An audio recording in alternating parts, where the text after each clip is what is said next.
Now the future is bright. I saw these students today, these young students in these two schools, their mind, their smart questions gave me more motivation to do my work as a researcher, as a scientist. And the future is bright and Portugal is more than ready for space exploration. Hey Space Watchers, this is Space Café Radio, your channel about trends, awesome events and interesting people in the space sector. Late November last year I was invited to travel to the Azores. This was my first time on this wonderful location. I was invited to CAMoes, an analog mission into a lava tube. We produced a number of Space Café clips and also a Space Café radio with Dr. Slavka Andrejkovičková, but one interview I saved. Today, I'm talking with Dr. Anna Pires, a researcher at Inestech's Center for Robotics and Autonomous Systems. But most recently, she got a very special award, the Women 3.0 Award in the category Science and Technology. And just to quote her, "Science is my passion and I hope to continue contributing to science and technology in Portugal and perhaps inspire other young women to fly and never give up on their dreams and passions with no limitations." We all can learn from her passion and motivation. She is truly a role model to follow for many. I'm Torsten, publisher of SpaceWatch.Global. Lean back and enjoy this wonderful conversation. Hey Space Watchers, I'm sitting here together with Anna Pires, the initiator, the brain, the power behind CAMoes. Welcome to the show, Anna. Great to have you here. It's great to be with you, Torsten. Thank you so much. I'm honored. It's my pleasure. Let's start. Let's jump into it. CAMoes. Can you explain a bit more? No, of course, CAMoes started as a project, a caving analog mission, but with three perspectives. The OIS means ocean, earth, and space. Mm-hmm. So we wanted to offer in Terceira Island these three dimensions because we saw the potential in this island. But of course, the focus for this project and the mission of Crew Zero is space training. Okay. And what is the story? So how did that came together? Because the first time I heard about this mission was during GLEX, so in summer this year. So what was GLEX about and how did it lead to this mission that happened? It's almost like a dream come true, Torsten. In GLEX, we announced it, but the GLEX was the stage where we decided to announce this mission, the first analog mission in Portugal that will take place in Terceira Island in Gruta de Natal, in Natal Cave. But obviously for years, me and Professor Rui Moura from the University of Aveiro, we had for years this geoplanetary vision. And with Professor João Carlos Nunes, also in this team, in our core team, we decided, okay, this is the time. I think that we are living exciting times, and even for Portugal, we have a lot of potential, so let's do it. Let's try to announce and risk and see if we can develop for the first time a place to create a test bed for space trainings and for a course in terms of planetary geology. That was our mind, our vision. It started like that, and with Professor João Carlos, a volcanologist here in the University of the Azores, he immediately said, okay, I have the perfect cave for this. And Natal Cave is perfect because she's a lava tube. She's very similar in terms of geology with other lava tubes that were already identified on the Moon and on Mars. And in geological terms, there are some similarities. But Natal Cave also offers security, safety and logistics because it is operated and managed by Associação Os Montanheiros, a local association in Terceira Island that manages the cave. So the cave is open to the public. So the footprint, the human footprint, it's reduced. We knew it that the cave is already open to public. Natal Cave is very special because it offers also a base camp at the surface, which is the reception. And it was the place where we recharge equipment, we repair equipment, we do our hygiene, we eat. So the surface was only to use for a few hours and then all the time 24/7, we spend it inside a cave, doing science, testing technology, doing our field work, doing our experiments, and also to sleep. Maybe you explain our audience a bit more about your background, because most of us, when we grow up, had this dream to become an astronaut or a fireman or an animal doctor or whatever. But astronaut is very high up in the ranking. Mm-hmm. But from the dream to operating, commanding a mission, that's quite a way. What is your background? What is your day job? I have my feet on the ground, on Earth, even if I'm in love by space exploration, but I'm passionate about engineering and technology and robotics and geosciences. And that is my background. I'm a geotechnical engineer. So my life is rocks. I'm in love by rocks. What does it mean, geotechnical engineer? A geotechnical engineer. So I'm worried about the geotechnics and geomechanical and the stability of the lava tube. That was my main concern. And that is my background. So I have a PhD in geosciences and I work in a robotics and autonomous systems lab. I'm trying to do a fusion between geosciences and geotechnologies. And my goal is to understand the quality of the rock, the properties of the rock, the geomechanics, the geotechnics, to understand if these kind of structures could be safe to protect future astronauts in long missions from radiation, for example.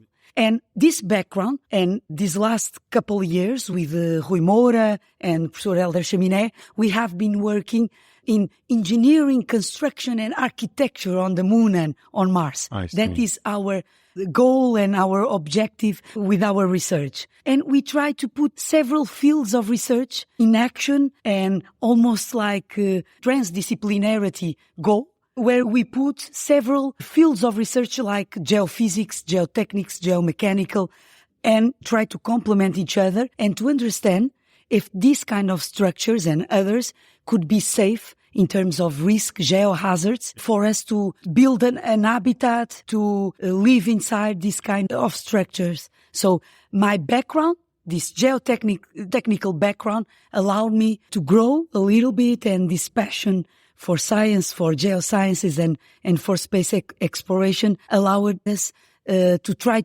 to give a different approach to our study and our goal under the scope of this analog mission. I see. Let's talk about the team that you brought together, the 7 people that have been, including you, in the cave, plus your one backup. Everyone I could interview over the last days from your team seems to be connected to you. So is it really your friends, colleagues that you called and said, hey, I have this crazy idea of a mission. Are you going to join me? Or how did it work? Did they apply for that? Yes, Torsten. In fact, I feel that I was the point of connection between all of them. I knew all of them. It was a direct invitation because I knew who I wanted to bring to this first mission to prove the concept, because I felt that Portugal, as a space emergent nation, we first need to prove the concept to show that we have this potential. And now that we have proven, we can now think about opening the cave to our national scientific community and international community. And who knows, to have ESA or NASA astronauts doing their trainings, space trainings, and learning about planetary geology inside Natal Cave. But before that, I thought, okay, I need a multidisciplinary team with different backgrounds, from human factors to extreme medicine to sensory sensing technologies, biomonitoring, etc., astrobiology. Bring different fields of research with the connections that I already had. Can you be more precise on the team? You had 7 people that have been in the cave. How was this split? Okay, you didn't need a driver. Okay, fair point, taken off.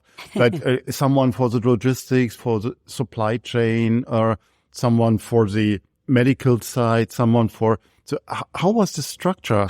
Absolutely. After GLEX, when we announced it, it was almost like running against time, because we were ready to do this first mission and to carry out this first mission in November. 4 or 5 months to plan. And I needed someone that was already an explorer and someone from adventure, exploration. Paul Neal is amazing in terms of logistics, all the practicalities that we needed from the leading team. So the lead partner was absolutely amazing in operations. Yvette, in terms of planning, planning the schedule, the lunar schedule. So we all have our own research. So it was really easy between the 7 of us, because at some point we knew that from these 11 members of the core team that I put together, volcanologists, geologists, geophysics, etc., people from different backgrounds, I had to ask the big question, who is going with me? And then they all have been voluntary? Or I don't assume that you paid them for coming. No, absolutely not. So we found sponsors. We have Inesctec as the co-leader, as Inesctec, Associação dos Montanheiros, a lot of sponsors. Câmara Municipal, the municipality of Angra do Heroísmo, the Chamber of Commerce, even the government of the regional government of the Azores. We had these amazing supporters and sponsors. Without them, this could not be possible. And even private companies like Decunify, Sograp, Expanding, etc., that were our main sponsors. People wanted to also to carry out their experiments, to have to test their limits. And when I did this big question, I saw that I had 6 yes, with me 7. So we have our crew 0 decided. The other 4 were mission control, 3 women, medical doctors, and a lot of faces that we didn't saw and you didn't saw, like Red Cross, montanheiros, a lot of volunteers, the local community, civil protection, etc. A lot of faces that are not visible. I feel that more than 40 people also are part of this story. CAMoes had a lot of firsts this time, and I'm not the expert in analog missions, and I'm honest on that. But when I read into the material that I got from you, there were first Portuguese female commander. What else was a first? Everything. It was the first analog mission in Portugal. Finally, the young people can have a test bed, a place where they can learn about planetary geology. The first analog mission. This is amazing. We did history with all of this, with the community in Terceira Island, in the Azores region, and in Portugal. I wanted that this mission could be led by women. So my right hand was Yvette Gonzalez, the amazing Yvette Gonzalez, an amazing researcher. She was my right hand, my XO, my executive officer. And we decided, okay, 2 women leading the mission. This was also the first time, but also this cultural mix. Different countries, 5 countries. Among us, we spoke 8 languages from 11 different fields of action and fields of research. It was absolutely amazing. We had a mix of culture. It was absolutely amazing. And people with experience in space exploration, people with less experience, but that brought another type of experience. And that was amazing. And what was interesting to see, it was the range of ages. Our youngest crew member have 37 years and the oldest 57. So we are talking about experienced people, experienced researchers, professors in universities. It was almost like a dream to experience. We all felt that we learn with each other. And these analog missions, like many others that exist all around the world, became very special for us because this analog mission was the first one in Portugal, but the research in numbers is very impressive, and we are looking forward to present and to publish our results. When the work is done. Absolutely, yeah. Over the last days, I had the honor to interview a number of the team members and surrounding people.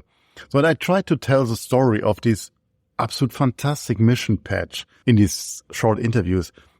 Tell us your story. What was the story about this mission patch? Because everything you said from the first and from the crews and so is represented somehow in that. And that's fantastic. In fact, once again, we had our connections. The connections had other connections. And Tom Foltz, our colleague from the United States, did an amazing job with the patch. In fact, Torsten, we will have 2 patches. This official patch that you already know, And we have ongoing a competition, an educational patch that is still ongoing, where students from Portugal can apply, develop and draw the educational patch that will become our outreach and educational patch. That that was also a component very important for us under the scope of this analog mission and under the scope of CAMões project. And we would like also to explore that outreach component and educational. But the patch, Tom Foltz was inspired by CAMões, which is a Portuguese poet. Inside the moon, you can see CAMões' face. You have the moon because strategically we decided that this mission, this analog mission, could be interesting to do an analog mission to the moon because of Artemis program, etc. And you see also the mountain, the volcano. You see the configuration of Gruta de Natal, of Natal Cave, and you see the 5 stars that represent the 5 members on the advisory board, 6 stars that represent the amazing scientific commission that we have, 7 headlamps inside the cave, which represents the 7 crew members of the Crew Zero, and 4 stars that are underneath the volcano, which represents the 4 members that support us in mission control. So this is the story, a little bit of the story and how Tom Foltz was inspired by this patch and how he conceptualized our patch. And we fell in love by the patch. I'm also so proud to be the commander of this amazing team. Stay with us. We'll be right back. Moving is right up there with death and divorce in the Stress Olympics. But fear not. Turn that box of woes into a crate of woes with moving tips in the Life Beyond Boxes podcast with Premium Q Moving. Dive into the world of hassle-free moves, learn tips and tricks to save on cash and your sanity. Say goodbye to those moving meltdowns and hello to the smooth sailings. Or should we say smooth movings? Tune into Life Beyond Boxes with Premium Q Moving on lifebeyondboxes.com or find us on your favorite podcast platform. And with us, unpack the secrets to a stress-free move.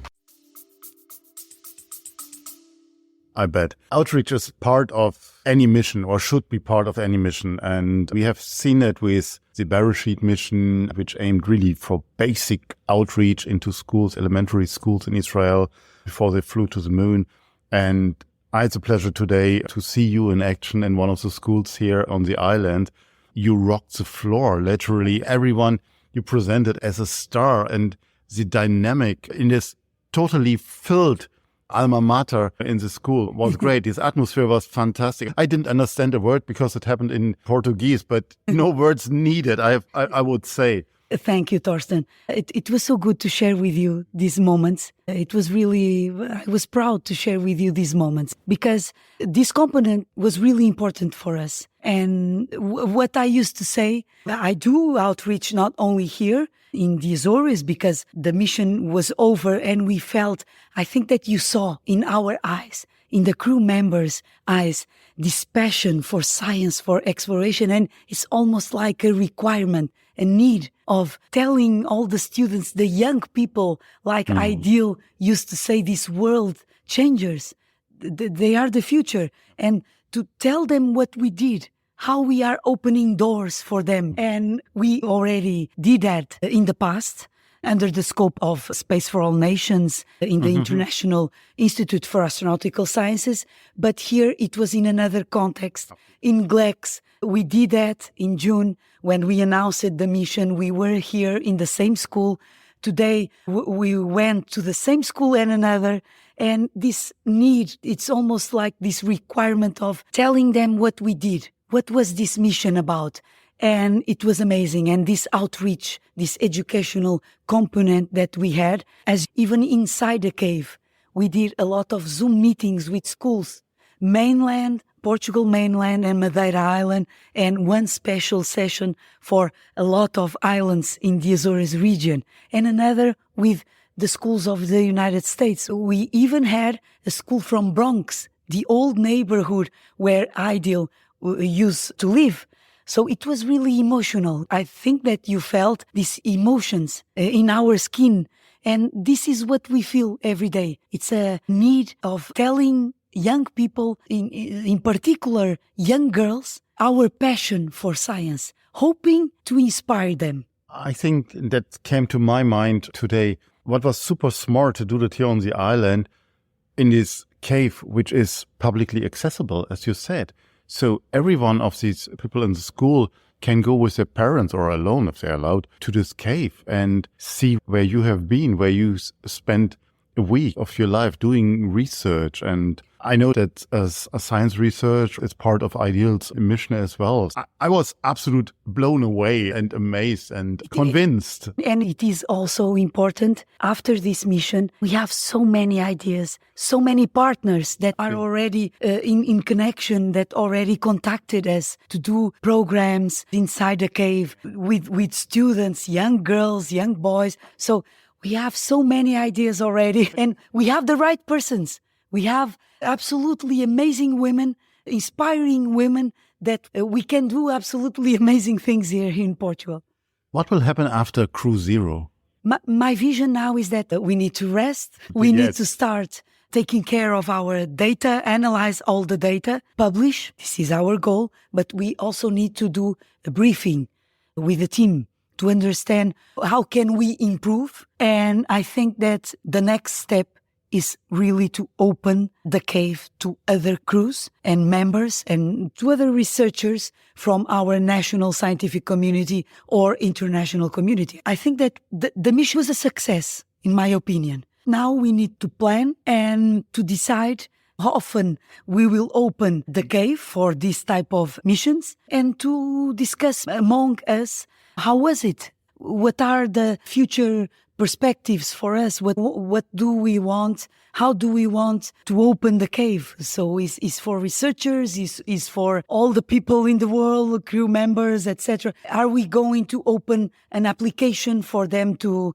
so we need to discuss between Associação Os Montanheiros in ESCTEC, the leaders, and we need to decide lessons learned, and we need to decide the future. But I think that after the success, the concept was proven. The island was, and that appeared to me, pretty proud host of the mission. So in your opinion, what else is possible here on the island if you broaden your view now a bit? What I think is that Terceira Island, first of all, is the stage of GLEX Summit forever. It was decided last GLEX that Terceira Island will be the stage of GLEX Summit. So every year, Terceira Island will receive explorers from all around the world. This is good also for us. Terceira Island has a strategic geoposition. It's between the United States and Europe, has an amazing lava tube, Natal Cave, other caves that we can even think about exploring. The mission is over. We are going to brief and we are going to make our conclusions and decide how is going Associação Os Montanheiros to plan the program for future missions and for future crews. But we have the project. And CAMões project has these two more dimensions, Earth and ocean. And we didn't explore that yet, and we need. So this is also the next step, and it is my vision. And as in ESCTEC, and I'm a researcher at the Center for Robotics and Autonomous Systems, and as our expertise and our core is underwater technologies. So I envision a lot of things. I have a lot of ideas, and I see one thing. One thing I'm certain, that this island has a lot of potential and can embrace these three perspectives: ocean, air, earth, and space. So let's do this. It's a great honor yesterday to meet with your CEO of ESCTEC. And I think he shares your passion. He shares the vision. And just that he appears shows a commitment, I think, also to you. What happens to you in the next days, week, after taking a rest, taking a shower and having good meals? No, so it was intense. As you saw, I think that you became also part of the story. SpaceWatch.Global was CAMões media partner, and it was an honor to have you as our partner, for you to be in Portugal, to see that we made story, that we did an amazing thing in Portugal. It was intense, but I'm full of energy. I already take a shower and now I'm also ready to prepare the science to see what we have been doing inside the cave. I'm so excited and full of energy. And this is because we have the right people in the team. We have amazing women, we have amazing men, and we will do amazing things. We keep our readers and listeners up for the results. So you will give us a time to tell us a bit what you find out. So what new species you found and what life is on Mars. Or on the moon. No, absolutely. Now the future is bright. I saw these students today, these young students in these two schools. Their mind, their smart questions, it gave me more motivation to do my work as a researcher, as a scientist. And the future is bright and Portugal is more than ready for space exploration. Thank you, Torsten, for being part of our story, of CAMões' story. A great pleasure. Thank you very much for your time, Anna. Thank you. If you have further questions, reach out to us at radio@SpaceWatch.Global. If you like these or other episodes of Space Café Radio, leave us a rating on your preferred podcast platform. It is the currency of today. And if you want to stay on the pulse of the space industry, please visit our website at www.SpaceWatch.Global and subscribe to our newsletters. And of course, don't forget to become a Space Watcher.